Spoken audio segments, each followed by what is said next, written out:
Coffee? Kanina ka pa walang imik. Ano ba nangyari sa inyo ni Zoe? The usual. Nagtalo, nag-away. Kahit sabihin ko wala akong pake kay Zoe, meron pa rin talaga eh. Kahit gaano ka-inconvince yung sarili ko na hate ko siya, hindi ko magawa. Kakainis.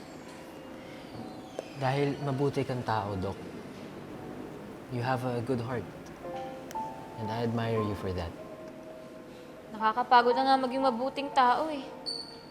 Naisip ko, ba't di na lang kaya ako yung kontrabida? Ako yung malditang walang paki sa ibang tao. Kasi yung mga mabubuti, sila lang yung nasasaktan eh. Oh, ba't ka tumatawa? Kasi alam ko hindi mo kaya gawin yun, Doc. Don't change dahil lang sa isang tao. A lot of people appreciate you for who you are. And a lot of people love you. Kita mo, nag-away nga kami tatlo doon, remember? Pare naman. I'm sorry, pero yun talaga nararamdaman ko, Doc. I wanna take care of you. If you'll just let me.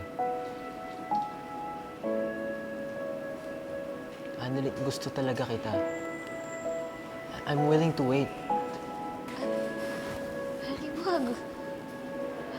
Huwag ka maghintay kasi friendship lang naman yung kaya kong bigay sa'yo eh. Okay lang naman. Masaya nga maging kaibigan mo eh. Hindi ko din kasi alam kung kailan ako magiging ready eh. Ayoko naman maging unfair sa'yo. Tsaka tingnan mo naman, ang dami nangyayari sa buhay ko ngayon. Ang gulo-gulo ng buhay ko. Madami ka naman pwedeng ligawan dyan eh.